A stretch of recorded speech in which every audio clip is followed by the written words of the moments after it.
Hello everyone, welcome to this week's Tip Tuesday. A little bit of a different one today. I sent a message out on our Facebook page, Ickleton Pro Shop, asking for some questions, and this week I'm going to attempt to answer them. So without further ado, let's get into them.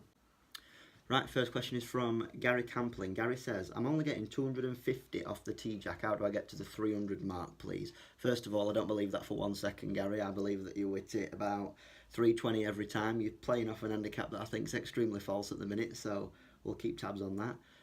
Just a bit of a quick idea. There are a few different ways that I think that all golfers in general can hit it a little bit further. The one that I kind of delved into a bit more than others, I'll try and explain for you now. So the first thing that you have to account for when you think about distance is your strike. It's absolutely paramount. I bang on about it all the time. You need to make sure that that strike is as centred as possible. Now, there are arguments to say that if you can change it around the face, so that a few manufacturers have said the hot spot more recently is slightly up on the face and nearer the toe, because that reduces spin. So, you know, if you're someone that launches it pretty consistently, pretty well, around about the 15, 16 degree mark, and you can hit it out of this hot spot, it might reduce your spin. But ideally, if you want to hit it further, look to get that strike as close to the middle of the club face as you possibly can. Next question is from Nick Hinton, and it's a very interesting one, this. I'm glad you've kind of asked. It says, here's one for you. Should we always play to our handicap? Very interesting. Now, I've done a bit of research for you, Nick. I've just been on golfshake.com and it's come up with a really interesting article called Do You Play to Your Handicap? And it says here, for players with Kongu handicaps, which is your normal club golfer that's a member at a golf club, research has been shown that a Category 1 player will typically play to an average of 2 shots above their handicap, whereas a Category 4 player will average 5 or 6 shots above their handicap. A rough and ready rule is to take 1/4 of your handicap and add 1.5, so that's kind of what they're suggesting. And I think, you know, there might be a bit of a misconception with a lot of club golfers thinking that if they're not playing to their handicap week in, week out, in those Stableford's they're not getting 36 points week in, week out, they might not be succeeding. But, you know, that's not actually true, because if you think about the way that you come down in handicap, so say that you're a Category 2 golfer where you get 0.2 off for every shot you shoot under your handicap. If you shoot 5 under the standard scratch on that day, you get a full shot off. And that means that it then takes 10 bad rounds, so you could shoot a limitless amount of numbers over your handicap. You could shoot 50 over if you're off 10, but you can only go up 0.1. So it's not actually a necessity to shoot to your handicap every time. The handicap is just a base to which you can kind of judge yourself off. So don't put too much pressure on you shooting your handicap every week, because in reality it's not going to happen. This Golf Shake article is suggesting that you should take your handicap and add 1.5, and that's almost a true reflection, you know what I mean? That's just the way the handicap system works, so don't put pressure on yourself. If you shoot under, that's even better than what you think it is, so keep going.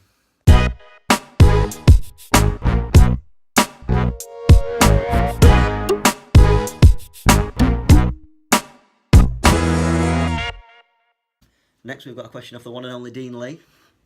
Best drill that will guarantee a drop in handicap in the shortest amount of time, in brackets, in your opinion. Thanks, Dean. I didn't want to pick anyone's opinion for this video. This can be anything, putting, chipping, or full swing stuff. Go. Now, I know that Eva, your daughter, is about 14 months, 15 months, something like that. So, you know, time is pretty tight for you at the minute to get back into practice. The little time that you do get to practice, I would split it 60-40, short game, long game. So definitely make sure you're doing more short game than long game. You will see that by the time you go out onto course, this will make a bigger difference than if you spend all your time at a driving range, because think about the scoring element of the game. You need to be chipping and putting, probably more so putting than chipping. So if we can break it down even further, that 60% probably needs to be 40 putting, 20 chipping, yeah? Still good to keep working on your long game, because once you get out there, that's probably the part of the game that instills most confidence into people. But if we're thinking about keeping those scores down, definitely more of an emphasis on short game than long game. We've got a question of the one and only Dave Enstock. So Dave says, what are your thoughts on slow play, Jack? Watching the PGA tournament on TV, and it's getting on for 6-hour rounds. What do you think is a good sensible time for 18 holes, be it stroke play or Stableford? Very interesting yet again. Cheers, Dave. Personally, I think it's absolutely disgusting that PGA Tour players take 6 hours to play a round of golf. Someone my age, with my attention span, which is very limited, we played at the weekend and we were 2 hours 45 in on the 12th hole, and I came off because it was far too slow.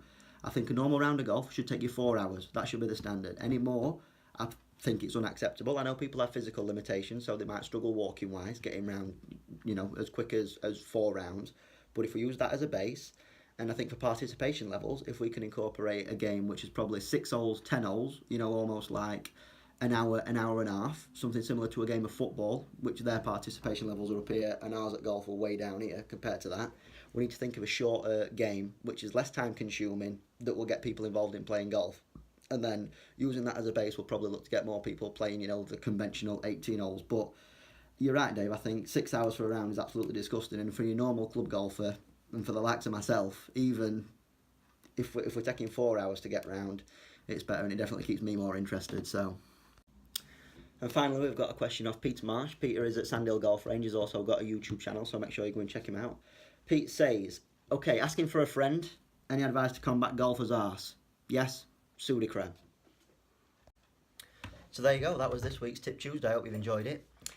Please make sure you leave a like on the video. Subscribe to me if you've not already.